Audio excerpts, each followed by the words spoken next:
Use your difference to make a difference. We don't stop playing because we grow old. We grow old because we stop playing. Every story can change the world. My name is Tsunami, but you will soon see why they call me Slay. Bobbly, I wear my heart on my sleeve. I'm a character. I'm the guy that brings the joy into the room. Life will throw you challenges, but it's about how you handle the process that will reveal your true potential. My journey is to take One Africa to the world. I'm a tomboy. I like to get down and dirty when I need to. If you stay ready, you don't have to get ready. Cover your top before you're born. Build a team, execute the dream. I believe sometimes in life you have to create your own opportunity. My motto in life is simple. Don't worry, be happy.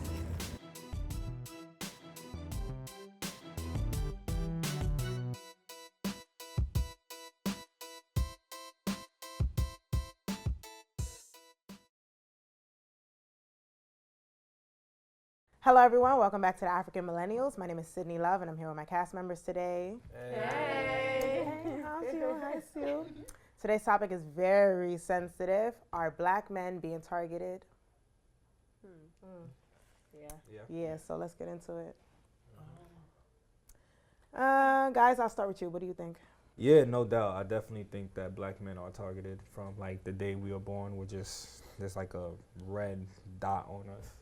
Always watching our every movement, the way we act, the way we talk. Sometimes it doesn't even matter how we dress. We're just like a target, not even just by the police, by the system. It's just, yeah, and it's a negative target too, so. Yeah, no, I would definitely have to agree with Akron. I think, I think this is something we can agree on. It plays on whether it's police relationships, whether it's profiling, whether it's the system, as you said, in school, education, and just in the whole social construct, the stereotypes in music and media, how we're portrayed. We're often portrayed as one-dimensional, or the aggressors, or the ones that are not as smart, and the surprisingly smart one, the tokenized people in a smart environment. And I think that seeps into everyday life, and but hopefully this type of conversation can move things forward. So that's just my thought on that. Good thoughts. I mean, just to piggyback on what they both said, for sure, and I think it's varied in different parts, whether it's education, incarceration, business relations, entertainment. There's some sort of profile going on that targets not just African American men. We do get targeted a lot, but also Latino men and Middle Eastern men, and our ladies of color as well. So, we're going to dive right into this one. Yeah, we're going to dive in. I hate to agree. I feel like, we all agree. No, but I feel like we all agree with that. It's something that is a problem in society. There's just this expectation of who we, it feels like our story's been written before we're even born. Like, I definitely feel like certain things, there's just narratives made about Black men in this world. I feel like we celebrate just turning 21 and 25 because it's like, wow, I didn't think I would make it because of the scenario I've seen. I thought I'd be in jail. I thought I'd be dead. Like, it's a whole thing. I don't think other races in America go through it as much as we do, where it's like, dead or in jail is a terminology. The dropout, there's always a stat, to target Black men and to prove that this is what we are, whether it be arrests, dropouts, low income, the way we stay, the projects, things like that. There's just certain things that are just synonymous with the Black man, and it's never really success or breakthrough and things like that. So there's definitely a target. People try to say, things are just coincidental, but it happens so much through generation, whether it be in this country or outside this country. It's a thing. Like, I was even just watching a video of like Blacks in England, and it's similar there, where it's just, you know, people are just being targeted for skin, and their way of life just seems pre-written before they even step foot in, you know, in their lives now. Ladies? I definitely, agree. I just can remember some instances when I went to school in the UK before I moved here. I've only lived in New York for 2 years. And I remember my mom like really stressing that to my brother about like, you know, you have to make sure like you're aware of things like racism. It's not just gonna be all rosy going to school in a private school predominantly white, and you'll be like, the only black guy, only black girl maybe in a group of friends sometimes, and just being aware of those surroundings. But even being here, I've seen how there's almost a narrative where like black women are almost like you said, your story's already been written before you even tried to write it. They've tried to almost give their kids certain names to not be stereotyped, or supposedly give them a better opportunity in a society in which they're gonna be judged based off of, you know, where they live, what their names are. So I think definitely, and it's sad to see like women worrying even about how their sons are gonna, you know, be brought up, adapt in a society, or if they'll even make it past a certain age these days. So I think I definitely agree. There's a lot of targeting. I agree. And I also agree with Akron, like, there's little you can do to not target yourself, to not be a target. Like, I remember one time, like, when it was, like, present to me was, I was with one of my friends, and we got stopped by the cops because they thought we,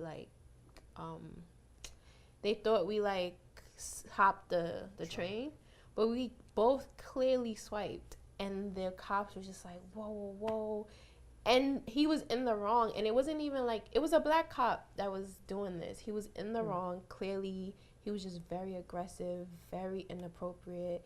And my friend was like, yo, you should apologize because you really went hard for something that wasn't even, he was like, no, have a good day. Like, the cop was so aggressive, and it's like, this is your own people that, and it's not like he was dressed a certain way. He's just tall, dark skinned with locks, like, and just seeing that, and I was scared and upset at the same time, and I was like, wow, it's hard being a black man, just walking, living your everyday life. Like, you could be stopped, you could be like accused of something just because you're black and you're a man, like, and that was the first time like it really sunk into me, like, I don't have to worry about these things. It wouldn't have happened to me if I was by myself. It's because I was with you that I was included in this situation. That was the first time like it really sunk in. I think it's sometimes surprising, but it often happens where like it's black cops that are being aggressive towards other black people, and like you will expect them to be on your side because we're the same color, but it's like, no, they want to be the one to be like enforcing the law and being hard and being aggressive on you, and it's no need because we're the same person. You can understand where I'm coming from. So that's one thing that also really, really hurts when the officers look like you and they're treating you like you're an animal. Yeah, there definitely is a stigma and a target on black men, and it's unfortunate really because, as Lucy mentioned, you know, mothers are out here, sisters are here worried about their brothers, you know, their sons, or you know, and how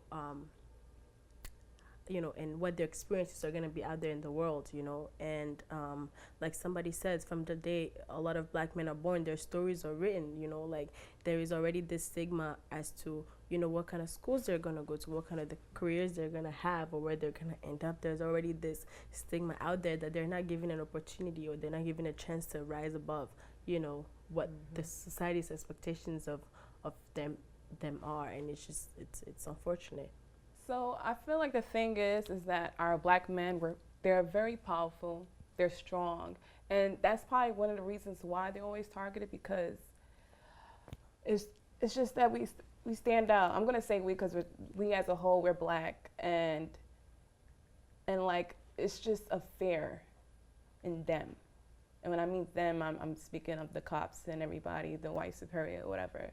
And they feel like just pointing a gun is a way to just, you know, put fear in us, you know, knowing that we don't have anything. Another thing, I have 3 brothers. They're tall. They're very masculine. And, you know, they see my brothers. They're really, you know, they're really masculine. They're tall. You know, that's already putting fear in them. So they feel like, you know what, let's just, you know, put fear in them. You know, just to see if we could hold them down. The fact that they look very strong and they look like they could physically attack us. So let us attack them. So it's just, we need to know what's really going on in this world. We need to be aware. We need to talk to our brothers. We need to talk to, you know, whoever we're in a relationship with, you know, or, you know, our dad, you know, just in the male, just talking to our male people. Every day I'm like home. Sometimes I'm just worried. It's like, okay, when are they gonna come back home? Am I gonna see them tonight? I'll call them like constantly, like, yo, where are you? Like around 9 o'clock, just like, where are you? Where are you? Where are you? And they'll say, I'm good, I'm good. Yeah, I have 3 brothers. I'm the oldest. And we live in an area where it's like, okay, it could get a little pretty violent. And it's like every day they go out and I get worried hearing the news that, you know, people are getting shot up. So it's just like, of course I'm gonna worry, you know, and every time I call them and then it's just, oh, I'm all right. But it's just like you never know what can happen. You never know. You know, it could be very close to home. It could be your own family member. So it's just like, it could be painful sometimes. And there are times, like, I'm not gonna lie, one of my brothers he got arrested one day. And it was something so petty, something so petty. And it's like, you know, during the weekend, you know, you can't really leave the, what is it? Precinct. The precinct. You have to wait. And it's just like, okay, I run over there. I'm like, yo, what happened? Oh, you know, we just found him just roaming the streets. We feel like he was part of a gang. I'm like, it's sad because it's like my brothers, you know. But yeah, they are targeted for many reasons. And one thing is that we are powerful and they're just scared. Yeah, but like what hurts the most is the fact that we target each other.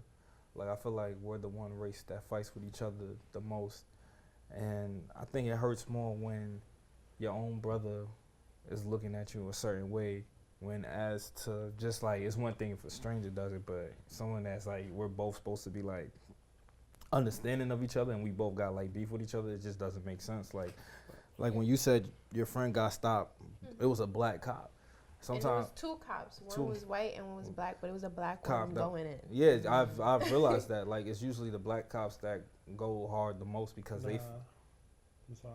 No, like not as far as like. Maybe for his experience. No, as far as like, you know what it is a level of acceptance. They're trying to get accepted into that world, so they feel like they need to compensate somehow, or they feel like they need to like. Yeah, they always. Prove, they need to prove. It's such a history of it. They always showing out. They trying to prove that, yeah, you know. And besides, they feel like, yo, I'm black. I know black people the most. I know when they up to no good. So it's just like, I think that pisses me off even more because I'm just like, yo, man, at the end of the day, none of these cats care about y'all. Black cops just want to be accepted into like whatever the community, like, you know, they call it the blue wall of silence. They want to be accepted into that because they already feel, we all like feel the same way. They already feel as a black man, they have it, or a black person, they have it hard enough. So now to be in the law enforcement, they probably feel like, all right, I need to go the extra mile to prove myself worthy of this community of cops. And that's why I said it even pisses me off. I mean, that's why it's like, it just pisses me off the more when I see them going hard and, you know, treating black people the way, you know, a regular cop from any other race would treat a black person. Like, you fighting on the wrong side of the fence. If it came down to you and them, I'm sorry, bro, you're not with them. Like, you're a puppet, and you're gonna remain a puppet. So that's what really pisses me off. I feel like even I could walk in the white neighborhood and see another black dude, and he's still looking at me a certain way, like what's up? I'm like, yo, we the only people here. Like it's just us here. Like, don't worry about me. Like, trust me. But I think that's where, and I think that even makes it easier for them to target us because it's like, oh, you know, they don't even really like each other like that. So, yeah, it's like, who they gonna rally behind? You had something to say, Sydney, with that. You said showing out. But to your point about us, the infighting that we have, I think there's that's a very true statement. And I think that comes to the fact that a lot of African Americans don't know the history, or they can't just go home, right? There's no, they don't know where in Africa that they were taken from, or they can't trace that back. And a lot of times what happens, whether it's with colorism, whether it's with fighting for one opportunity and the perceived system that is put in place where there are only limited spots and I have to step over you to get there. I think that definitely does a disservice for us, and I think other people from different races watch that, and it perpetuates certain stereotypes. Like, look, you guys are always aggressive towards each other. You guys don't even support each other. You guys are fighting. Why is this a light-skinned thing? Why is this a dark-skinned thing? And that's a very colonial mindset. When minorities, Europeans came to Africa, they basically separated the different tribes and forced people that would never live together to form a country, and basically said, hey, you guys just sort of figure it out and I will rule.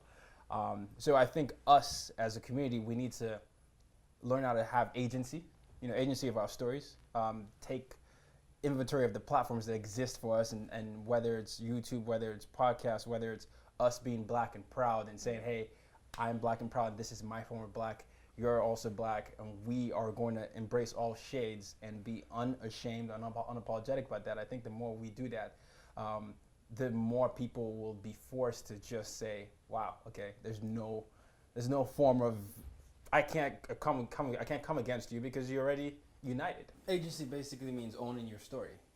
So basically I wanted us in the black community to be able to take ownership of our stories, who we are, our history, and promote that with the platforms that are available to us, whether it's the digital platforms like YouTube or whether it's a written platform like our blog posts. So we need to celebrate that and be more prideful about that. So yeah, agency is basically ownership of a lot of our stories. Okay. But they get scared. They get so afraid every time we come together.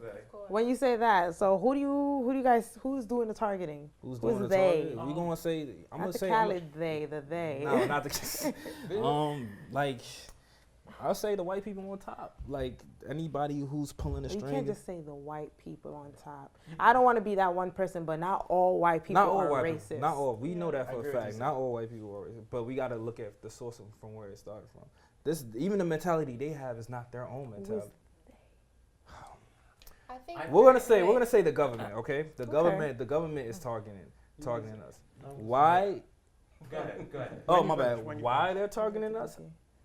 It could be a number of reasons. It could be fear, hate. It's definitely fear. It's definitely fear. fear. It could be. It's envy, whatever it is. It's a whole lot. Yeah, I don't think it's like a particular group of people. Maybe that's how it started, but I really feel like at this point it's the system. Yeah. Like there is no person pulling a lever. There is no Wizard of Oz back there behind the curtain. It's just what's been created and what we've just all been riding this train on this one track. And that's all we've been doing. So I feel like it's the system. And then the system that we're in that was created years and years and years, hundreds of years ago, someone laid down the train tracks and we've just all been riding on the train car for hundreds of years. When I say the system's broken, it's a train that we didn't create, we're not manning, we're not directing in any sort of way. And the only way to change it is to completely break the system. To Nestoria's point, I don't think that we're better. And I mean that we all started out at the same. But I remember my mom saying, like I told you guys in when we had the whole sex conversation, like me and my parents never had to talk about sex. We had to talk about what you're doing outside of this house. And I remember her saying distinctly many times, you're gonna have to be 3 times as good to get half the credit. And I feel like that has what's been in us for so long. That's why we are Magic, because we do work so hard, because we are trying to break those barriers, those stereotypes, those preconceived notions of whatever it is that we do. We actually have to work 3 times as hard to get half the credit. I just know this from growing up in white communities and even throughout every job I've had, whether it's, in production or corporate. I've seen, cohorts that are the same level, lower than I am, working maybe they're not, I can't speak for them, but I know I give 110%. Maybe they're giving 60 and they're still getting paid more than I am. That's what I mean by that. So that's where I feel like that's how we became so good. But like I said, I feel like it's a system that is definitely broken, and that we all need to take the right steps to try and change it, which we're doing now by sitting right here. Yeah, I definitely agree with the system thing. I don't think it's something that has, slowly become, just like, it's like when you go into a certain, like when you go to make a complaint to a business and it's like, okay, you talk to the first guy and the guy's like, yeah, I get what you're saying, but I can't even make that change for you. You got to go talk to this guy, you got to go talk to that guy. And it's like you got to go through like 5 different things just to get like a refund or something like that. So the person you're seeing represents the company, but he necessarily doesn't pull the lever or make the calls because it's just something he's hired for this position and things like that. So there's definitely a system to it. But I wanted to speak on what Tyre had said earlier, where it's like they have to know, African Americans have to know home. And you made 2 contradicting statements, because you can't say that because we're Nigerians, right? And we have cultures that clash with each other today, and they know home, And one second, it's like they know home and they still go against each other. And we have so many African cultures where you have movies like Hotel Rwanda, where we have blacks against black, cultures against cultures. My tribe itself in Shakaris, I've gone through some similar where there were just people killing each other because of where they're from. So it's still a systematic thing where you have people, giving guns to this group of people and giving money to this and, things like that. And you have people in a specific area where, okay, we were here and we're put in this spot. Now we have to butt heads and figure things out. But I don't think it's isolated where it's African Americans or British blacks where it's like, okay, just outside of the continent. It's happening in the continent where blacks are against blacks, where people talk about skin tone, where people talk about the look, the nose shape. No, I mean, I think first I just have to pause there because that's actually not what I was saying. I said what I was saying is when people don't have a sense of where they're from, is if me or you were to go to Paris and we met each other, our common ground would be that we're Nigerian. Okay. It wouldn't be that I am Yoruba and you're from your tribe, you're all that. It would be like, oh goodness, wow, Nigerian, we are bonded. Mm-hmm. That's a thing that I'm talking about. Okay. I'm not. And when we're in Nigeria, what would be our common bond? Hold on. So if when I'm saying if there's no sense of like home where Iranians can come here and they know what that Iranian culture is, like the overall culture. There's several subcultures with Iran, but they also know what it's like to be an Iranian there. But I'm just saying sometimes there is not that common bond that a lot of African Americans can say that they have. That's not to diminish the fact that in Nigeria and several African countries there is tribalism. I'm not under any illusion that that's... Can I ask a quick question? Sure. And this is for the group. I'm sorry to cut you off because I'm just like I've been having this question for probably 8 years. Okay. Wow. Where does this whole Black American versus Africans versus African Americans, where does that come from? It comes from just being black. I remember in the Obama administration, it was like, that's not my president. I'm a Black American. He's African American. I can't get down with him. I don't understand that because back in Jim Crow, none of us were going to be let in the door. So that's why I always had that question, and no one's been able to I can give you a theory. It comes from being black. Like, let's be real. Wherever it is, like even if you're even white or whatever it is, once you have something in common, there's still a root to what you have that separates you.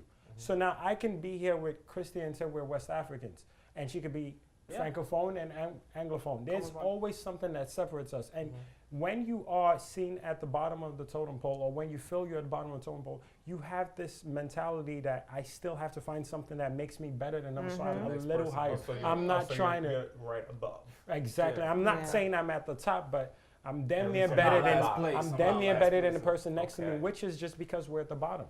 It is what it is. I also feel like it's the idea of we are different. You know what I mean? Like we could both be black, but when you start speaking another language, and I'm like, that's not English. What is that? So that's when it started becoming a thing. Like I grew up in Harlem. There are a lot of black people, but there are a lot of different types of black people. Yeah. So once you recognize the differences because they're clear. The differences are like obvious. So then it's like, okay, now you're other. And then couple that with things that they've heard about Africa or like about other cultures is like, oh, like we're not the same at all. Like I'm American, I'm from here, and you're from somewhere that you don't wear shoes and you don't do it. Because it's the things that they've been told, it's the things that they've been shown about Africa that's like, and plus it's like it's almost one of those like you haven't gone through the things that we've gone through. Like you haven't gone through slavery, you haven't gone through this, you haven't gone through that. Have like they. No, this generation. But they're technically. But it does matter. There's certain things that we haven't gone through as Africans. Yeah, I'm not saying that it doesn't matter, but that's where the difference. No, there are always differences. Okay, but why do those differences have to separate us? To this point, I disagree that it's a black thing. I disagree that it's a slavery. Yeah, I disagree. Separation. Sorry, my bad. It's just that because I always had a theory on it. It's like Africans feel like. African Americans don't know their they don't know their roots. They're not. They're not culturally aware. But they have a history. Wait, no. Let's stop saying they don't have a culture. They don't have a home. Like they still have a culture. It's a theory. I'm just going based off what I hear because I talk to African adults and they. Basically, it's like they would feel like it's a very ignorant point of view. Yeah, no. You know what it is? Yeah. It comes from ignorance on both sides. That's on both sides because the Africans feel like the African Americans don't know their culture, they don't know their background, they don't want to be associated with us. True. So therefore, we don't even want to have nothing to do with them. And then the African Americans feel like, oh, they think they better than us, but they don't even have shoes in their home and whatever. And it's basically, I'm gonna be real with you. Growing up. It goes back to the system because growing up, when you grew up and learned about Africa, you didn't learn the sweet part. You didn't learn the good stuff. You learned that. Not. You know what I'm saying? Y'all walked around barefooted. Y'all were chasing lions and tigers. Who are you referring to? What happened? Growing up in general. In general, I'm saying in general. Like growing people up outside of Africa. Yeah, growing up in America, what they teach you in elementary school, especially like in America, they'll teach you the poor parts of any country, but like when it came down to Africa, it was really like, Africa's like some raw space in Williamsburg. It's terrible. And then as a Black American, you're like, damn, I don't want to be associated with that. Like I'm not African. Yeah. So basically, at the end of the day, it almost comes to a point where it's like it's not our fault, but it's our fault for continuing that mindset and running with it. Like, that's what it is. Yeah. But there is a change. I'm seeing a slow change in everything where it's like, Black Americans are claiming Africa more than ever. Thankfully. They're like, that's due to social media, Yeah, social media. It's literally due to social media. Everybody wants to That's the whole point I'm making. There's something that happens when you know where you're from. It doesn't matter that there's tribalism. It's the fact that you can trace your roots back, and that invokes I got to know more about that, and that educates you about the whole continent. If the question was posed earlier, why is all this separation? I don't think it's a Black thing. I think the whole thing starts from the same sort of people. Europeans colonized Africans. Europeans were the first settlers, well, not the first settlers in America, but they were the ones that came and sort of took over from Native Americans. Mm-hmm. Yeah. They had the same mentality, which is to take over a minority or majority people and take over majority people and inculcate their theories. So that sort of thinking has been there from the beginning when they colonized a continent of 50-something countries where they knew they were the minority, but the best way they could do it is to cause and that's not a Black thing. That's the bottom of the totem pole. Because he asked about Black, and I said Black. No, I'm saying, but that thinking has been inculcated. But that where you're now not taught about Africa as a country. A lot of people here don't know that Africa can be. You can look. You don't have to just be Black. You can be Arab. You can be white. You can be all that. That's all part of the system, education system. You have to understand that not everybody knows that they can trace back to their roots because people are still stuck. Yeah. Really, really stuck. And there's many of us that are that way.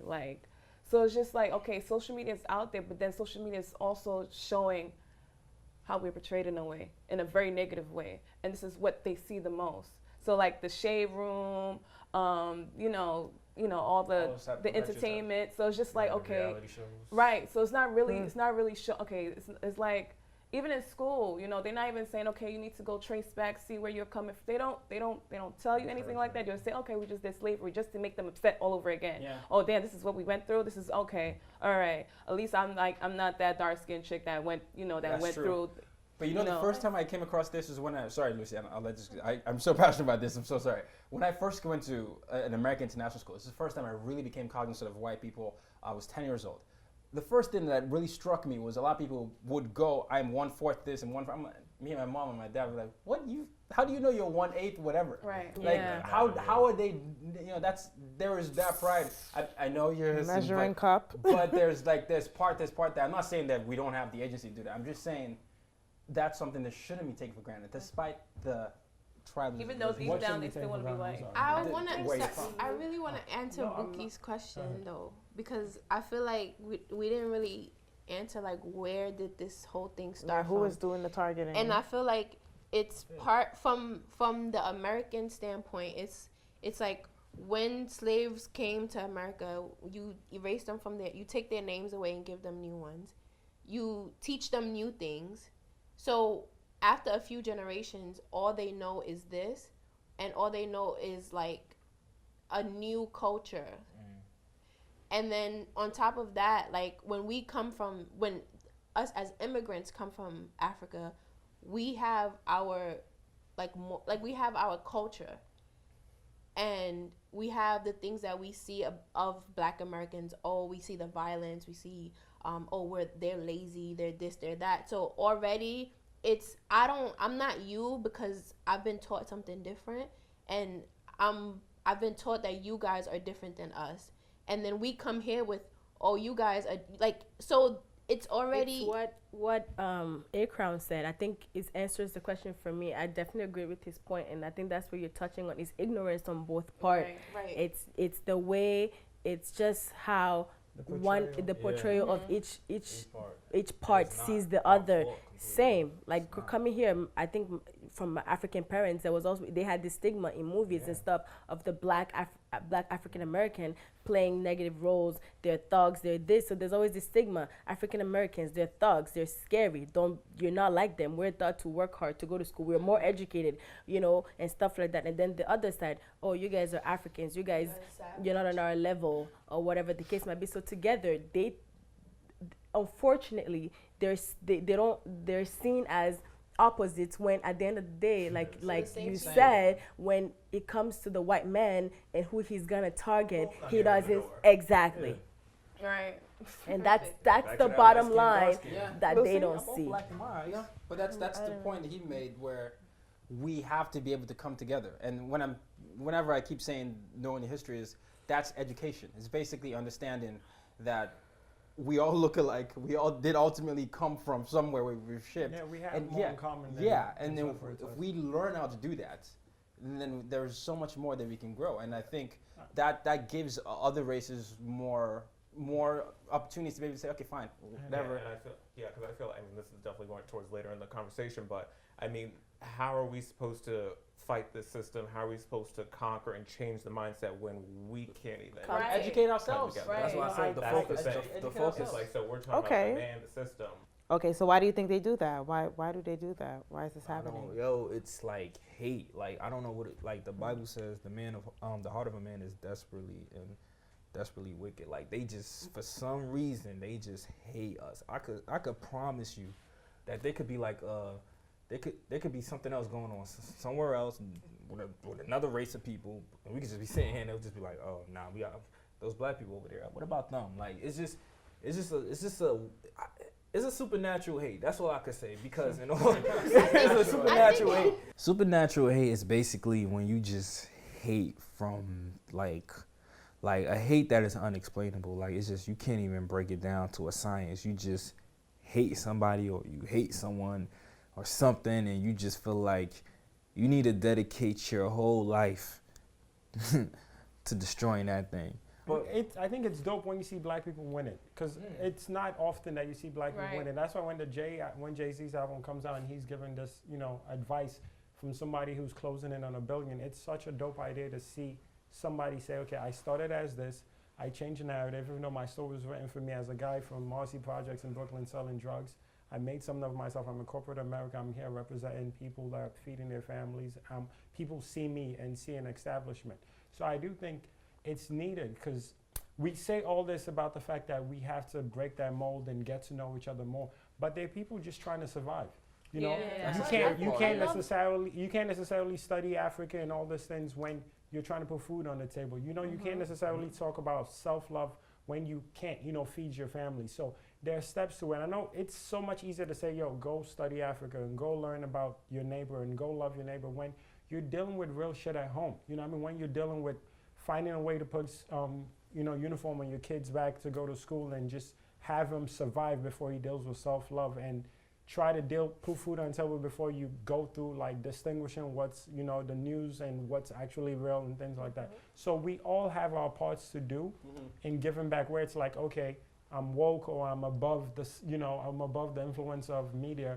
Now my job is to make sure I at least I've touched one life, and make sure, you know, it's earned, you know, whatever it is you learn from me, you pass it forward. So we have our parts to do, because that's how they tear us apart. Similar to you speaking about Black Panthers, where it's like, yo, the drug dealer was put, you know, in there, but he has to eat. You know what I mean? He's gonna think of himself and his crew and all that. But once we're woke and once we're filling in the whole community on what's going on, then things can happen. I'm using the word woke loosely, by the way. I know. Lucy? But I just completely agree with the whole narrative. I think like Diddy, Jay are pushing with the whole Black excellence thing, because I think even if you're looking at the corporate world, there's a lot of people that go in there speaking a type of way to adapt, and then as soon as they're done with work, they're like, man, it's like a job on top of a job, trying to fit into the corporate world, get through the door, and then maintain that enough to actually last and put food on the table, you know, like to actually have a job. It really is like having another job within your job. Like, this point is so, I think, important, and a lot of people, I think, can resonate to it. Like, you have a different way of carrying yourself sometimes in the corporate world, because you want to maintain a certain image and not be maybe categorized or stereotyped in the way that, you know, your community is stereotyped, or your ethnic background, whatever it is. So I feel like that is something that I think a lot of people can resonate with. But I also feel like we need to not forget that sometimes when a lot of Black people are together, stuff happens. Good or bad? Yep. Yeah. Bad. That's the truth too. Like, come on. Like, I'm not saying that it's every single time. I know what you mean. But you've been to a party, you have a good time. At the end of the day, there's a fight. Like, let's not forget that part. Things happen when when a lot of Black people are together. Like, we even make jokes about it. It's like a comment that it's kind of like inserted into the culture, like, yo, when Black people, like, it's too much Black people in one place, like, you know what I mean? Like, it's because things have happened before that we say things like that, or we talk like that. There's a reason why somebody be like, yo, I'm not going to that thing, there's going to be too much Black people there. Like, there's a reason why these things are said. KKK. No, I'm not saying that.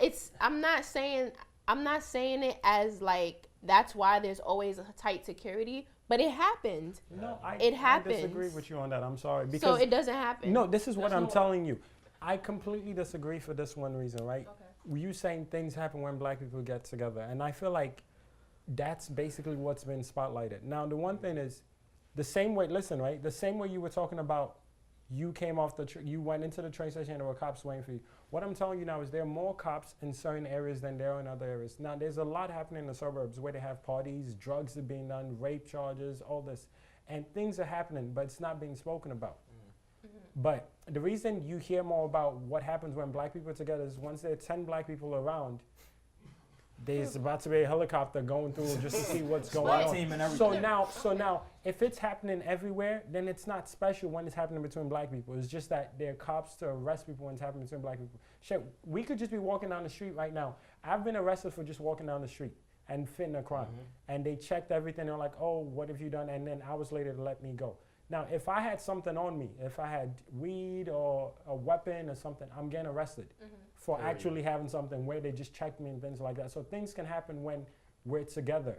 But the fact that it's not happening as much when other people are together is just because there are no presence of cops around. And that's where the issue is. That's where when you talk to certain people and they be like, oh, Black people are being targeted more because they're being arrested more. They're being arrested more because they're being targeted, and then it's just that cycle because now there are cops always around us that it's always going to be a skewed stat.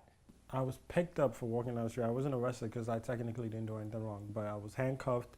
There was a gun pointed to my face. I was searched, jumped on, put in the back of a paddy wagon, being 6'3", with my legs hanging behind the seat, and then had to take my laces off the whole night. And I went through the whole thing. They checked my record, questioned me, said I did this, I did that. So it lets you know how things could just go wrong, you know, real quick, from just walking home from playing basketball to trying to make it home on like a weekday, and I had class the next day and I couldn't even go to class because I was just like, I don't feel like doing anything. Right, but you also said that there was a crime that you fit. If there were no crime in that area, you wouldn't have been Half the time they tell targeted. you fit the description, that's a lie. But I get what you mean, and I'm not negating the fact that things happen in other places where other people gather, but you cannot tell me that in Harlem, 4th of July, there were shootings. Like, let's not forget. No. Let's not forget that there are reasons why, because crime rates are high in certain neighborhoods when people of color are. Like, let's not forget that. But yes, crime happens in other places, but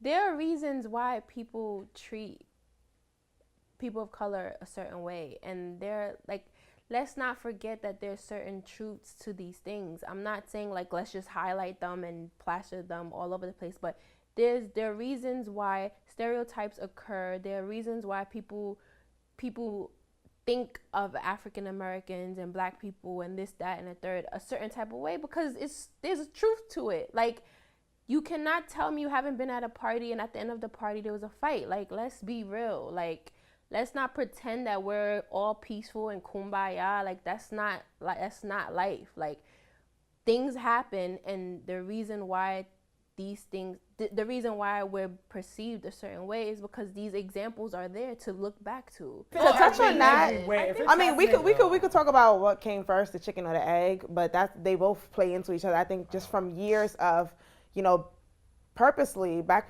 people were, you know, like just basically dropped into these areas called the ghettos now, you know, just so they would, you know, we would kill ourselves. Yeah, they put so that has been carrying on, like the projects and all of that, like has been carrying on. Like, I don't know if you guys know, like a lot of the New York City history, like when they were building, what's that highway in the Bronx?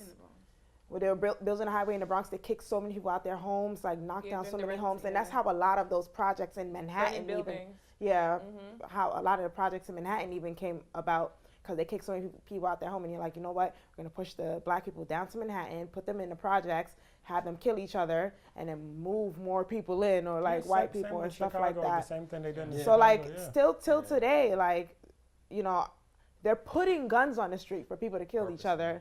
And, you know, we only make up about, what, the last time I heard, about 11%, 13% of this country. So it's like, when you keep killing off the black male, or when the black male keeps killing off the black male, it's like, slowly but surely, I understand that we kill each other, but it's deep. What is making us angry? That's the one. What is making us angry? Is the food that we eat. Is everything else. Is what we see in our community. Direction. I feel like black. I feel like you got to be a gangster at some age. Like just the hip hop verbatim is telling you that you got to be a man and you don't hold a gun and do this. So it's different. It's different in the what happened? Whose culture are you talking about? Hip hop culture. Okay, I was gonna say hip hop culture. All right, but hip hop culture came from the black. Look. Hip hop culture is black culture, right? Yeah, black culture. But that's not how hip hop culture started. No, it didn't. I'm not telling you how it started. I'm telling you what it is. It's a whole different thing. Kids are talking about doing drugs all the time now. But that's not how it started. It started. How it started and where it is two different things. Yeah, I just want you to know that. Just to piggyback off that, first and foremost, white boys listen to rap music and hip hop more than black people. That's number one. Number two, statistically, so as I've read, middle class white boys between 12 and 18 listen to more hip hop than African Americans do. They like the hip hop. They like Jay. What can I say? What do you mean that the Why do black white culture people is hip listen hop to- culture why and more hip than hop black culture people? is White black culture. people I don't know. support it financially, but they don't listen don't to listen them. to it. They White listen to boys they is listen the to sub- it. No, more They than listen black to it. people. More than Yes, black they people. More than black Yes, people. Check they the statistics. do. Wow, Yes, check they that So out. I don't know what black that people is. don't listen to hip hop? Black people listen to hip hop. First of all, I So we're okay, talking okay. about a I- percentage. All right. Wait, but if it makes sense if they do listen to hip hop more than us, if they make up the majority of the country. population. No. A percentage and a Talking number about are two different. We're talking, Like, of course, I if there went are to more of them, when you then even when you go out, like when you go out to like bars and clubs and stuff, even like I went to one place, it was mostly white people in there, all hip hop. Everybody knew all the what words. neighborhood was Hip that? hop culture. This was 50 something street, no. White people Midtown. doing, we're not gonna Hold be on. there bumping Right, rap. but if it wasn't popular, no DJs like a DJ's gonna It's- play what's No, we know hip hop is popular. That's not the It's question. Pop culture. Hip hop culture Yeah. is now pop culture. But this is okay. Before we get down this rabbit hole, I just want to understand Tsunami's point here. Okay. We didn't quite resolve that. You said when black people are to get together, you want us to admit that there can be trouble. Is that what you're trying to say? I'm saying that there is. So you're Not saying all no, the time. definitively that there is. No, not all the time, but a lot of times when there are big crowds, at the end of the And it's just end of black the people. event, at the end of the event, you always hear about a fight. You always hear about something. I'm not saying that it doesn't happen anywhere else. Okay, I just but want to understand a that. fight, a brawl, like I feel like when it comes to like a lot of black events or whatever gatherings that end up in brawls, it gets dangerous. And your point is that, your point is that Like people get shot. I would people attribute get that to stabbed, just- stabbed. Okay, hold on. Because you're saying that because the crime rates are higher in the black community, so it's more likely that something bad is going to happen. Is that what you're meaning? When you put together, because sometimes like clubs won't even let a certain amount of black guys come in. Actually, But you have to look at the history. When you put a group of people, not put a group of people, but when a group of people come together that have been, it's like we've been. Can I say breeded? Is that breeded? Bred together to kill each other, to hate each other from years. Stupid little shit that happens. Oh, you in the club. Oh, this guy stepped on my shoes. He didn't say sorry. Who the fuck this nigga think he is? I'm about to snuff the shit out of him. I'm from the hood. Like, I go to so many different events. I've seen so many different gatherings of people from different backgrounds. And most of the time when I go to a party, not saying every party that I go to breaks out in a fight, but there's more of a chance of a fight happening at, let's say, just, I don't want to say African American gathering, a party that doesn't have people who have a lot of cultural influence, rather than a party where people are more so just tied to America. You know, shit like that. After years of, oh, wow, you know, like, that has just carried, that's why, like, I understand what Tsunami's saying. Like, when we go to a party, we're like, yo, I hope all these niggas chill today. Like, that ass. Like, but you know what's everybody crazy? chill. But, you know, from When I see years, a bunch of white people, I'd be from scared. years So I of don't- pushing. I'd be scared. But, like, It's just like, real. when you I'm see being honest them- with you. The other day I went I was at a party. Like, there was literally like the one I was coming from was a bunch of like mostly like black, all types of black. And then around the corner was like a white bar. And people were drunk, stumbling over. Like, it wasn't, even though they were just as drunk, maybe even more drunk than the other people. No, there were fights about to happen. Yo, like, and the cops were there just because they wanted to stop it. But these people are just as drunk. They're not fighting each other. There are people like, yo, what's up? But it's not like going into fight mode. And that goes back to, hold on. And that goes back to, I think, what Tracy was saying is that, like, you know, where does that goes back to what Nestrea was saying, is that where does that anger that usually Wow. I'm sorry, I have to respectfully disagree. I honestly. You don't have to respectfully No, disagree. no, Just disagree. disagree. You can No, disagree, no, but like. hold on.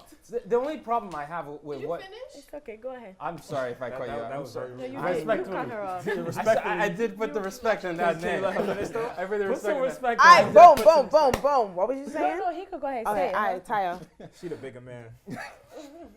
The only thing that okay, this might not be what you're saying, Tsunami, and not be what you're trying to say, Christia, but what I'm hearing when you're saying that, just want so that you all hear, this is what feeds into that fear, that we're almost pre-programmed to be violent. I don't think that when black people congregate in one place that automatically means violence. I think when a statement like that is made, it perpetuates a stereotype that's negative around us and that's actually damaging. There are cops that already are scared of black people in one environment, and if they hear from a person of color say that, they feel justified and vindicated in their reasoning to think that way. So I think what we need to do is to more focus on ways we can, elevate the positive stories about our community and basically just drum that down people's throats. Like, just because that's what plays into the fear of cops. That's what plays into the fear of most of the stereotypes. If you feel like black, that's exact. No, I'm not. This is why I said this is what I'm hearing. You might not be saying that, but when you say something like, "Oh, there's a black bar, there's a white bar, a fight's about to start off," or it just almost sounds like you almost think that anytime black people are congregated together, there's a higher likelihood of something violent happening. And I think that's a bit of a problematic statement. I basicly said it's not all the time. The reason why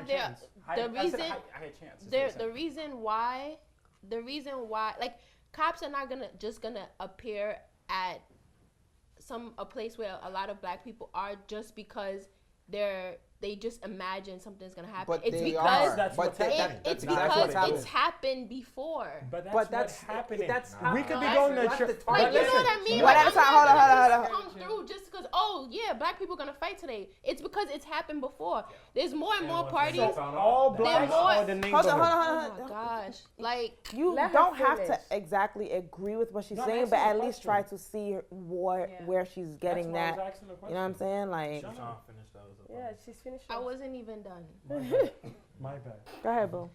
So my point is that like it's because it's happened before. It's because there's been parties and people gotten shot before. It's because there's something that's happened. I go to more parties now. Everybody's peaceful and goes home.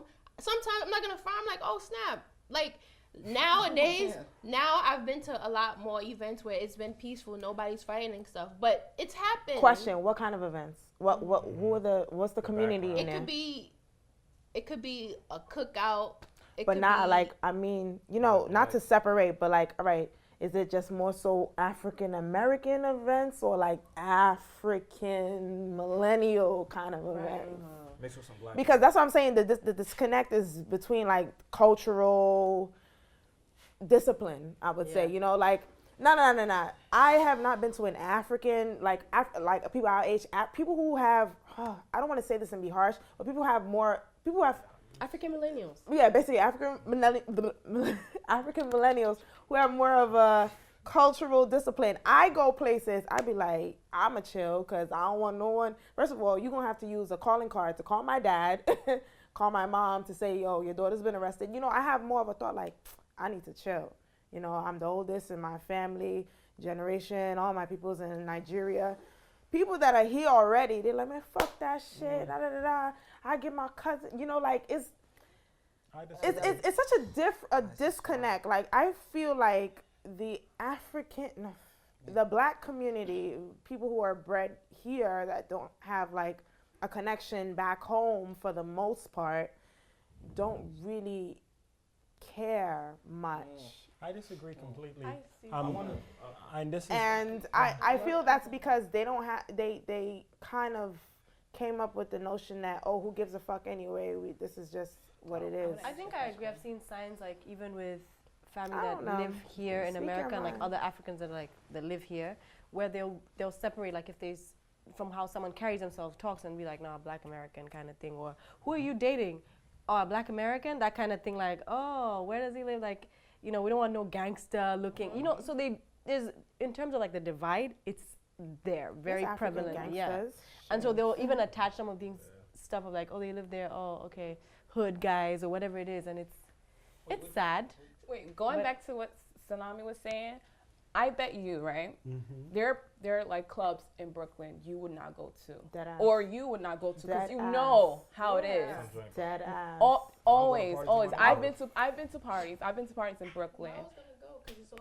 No, go ahead. I'll let you finish. I've been to parties. I've actually experienced it where it's like, okay, you have to leave around 2 or 3 o'clock before it ends, because once it hits 4 o'clock, people got their guns out. people are out here willing to kill, fight, everything. And it's just like, okay, but then it's like, okay, the city now. You would rather go to the city because it's more peaceful. You know, why are you looking at me like that? No, finish your statement. All right, because you're saying you disagree with it, but I know you wouldn't go to Brooklyn to party because knowing how it is with black people in the clubs. All right, so now people in blacks in the city, and the reason why they go to the city is because they want to be safe. They want to feel safe. They don't want to go through the fighting. They don't want to go through the gunshots. Like, I think the point she's making is pretty valid. So like this carnival that happens in Brooklyn every year, the Caribbean, that shit. Yeah, right. That carnival, every year, right? They have to have a certain amount of security there, right? And every year something goes down, right? So using that as an example, you get her point. The carnival in Brooklyn, that makes so much sense. Every year, it's like people just wait to see what happened at that event, not even how it went, how many people got stabbed, how many people died. Like it's almost a thing. It's like a norm. So when you hear about, oh, the security is going to be crazy, that's completely validated. It doesn't matter what's going on. It's about us as black people. Yeah. It has nothing to do with whites, Asian. It's about us. Why are we being targeted? Why? Every time we're walking down the street, a cop is like, they're scared. You see a group of black men walking, just minding their own business, young teenagers. They're playing ball, yet they're being targeted. Why are we being targeted? And I honestly believe because we are powerful people. We don't know our worth. We don't know how powerful we can be. So they mentally damage us, you know, knowing how we can really take over this world, and we don't know that. People need to, like I always stress, communication, whatever. A lot of things begin in the home. You cannot send your children, whoever can will feel offended by this, be my guest, I don't give a fuck. You cannot send your children out there and let them only take in what is being taught in these American schools. They will be blindfolded for the rest of their life. Like, there's things now that I'm learning and I'm like, wow, like, you know, my parents didn't know. They came from Nigeria when they were 19. They was here, you know, hustling, whatever. But had I known a lot of things growing up, like, I could have avoided so many things. And I feel like some people don't take the time to have the talk with their children, no matter how young they are. Yeah, I think people should really focus on talking about these topics, like especially with kids, because you hear things happen to kids. Like a couple years ago, the girl who went to a pool party in Texas and ended up getting basically like sumo wrestled by a cop, like some shameless guy like this, you know, like stuff like that. I would have had a conversation with my daughter, like, did you hear what happened? Let's talk about this. How do you feel about that? Now, how do you feel if you see a cop tomorrow or today? This is what I want you to do if that happens, blah, blah, blah. People that are in power, people that find themselves and have the opportunity are going to be able to change some of these things. And it's consistency. It takes consistency, and the consistency doesn't just have to be about what you see. It's how you even carry yourself day by day, who you're impacting in your community, how you're trying to change things within your reach. The way to change things like this is by elevating stories, success stories of people that maybe have been in gangs that have left that lifestyle and have done something better with their lives. I mean, if you think about it, why are these events still carrying on? I mean, they're not completely taking it away, because then you say our culture is being stripped away from us some more. These events are still happening, and there's security that's being heightened to try and show people, to try and restrict people from doing this. And I feel like as kids are growing up, it's hard, because then, you know, they're trying to rise above the condition that they're in, but, you know, at the same time, they're also seeing, you know, this certain kind of behavior over and over. So I think psychologically it's a battle. It's a battle as far as, you know, like decision-making, choices, you know, it's a battle of choices and opportunities. I'm not saying that change is going to occur tomorrow, but I think that as long as everyone is accountable for themselves, and everybody is ready and willing to do something and to work towards making an effort, I guess, in changing the way or the narrative or the perception of blacks in the United States, I guess, or how we're perceived to the world, that, you know, definitely something can be done. So everyone needs to start having a conversation. Bring it up. Instead of talking about what Jocelyn did or what Stevie did, how about we talk about this and that? What do you think we should do? You know, if this, God forbid, this happens, not the, oh, if that was me. No, if it was you, you would have got shot too. So what do you think we need to, you know, I don't know, that's my thing. I talk to people, and if they don't want to hear about it, I don't talk to them no more. I'm petty. So, yeah, so, you know, those are my closing thoughts. Anyway, thank you guys for being here today, you know. Can't wait for the next episode. You know, this is a really, very sensitive topic, but, you know, there's hope. Yeah, there's hope. Anyway, so you've been watching African Millennials, and we'll see you soon. Yay. Thanks for watching, and if you liked this episode, don't forget to subscribe, like, and share. See you next time.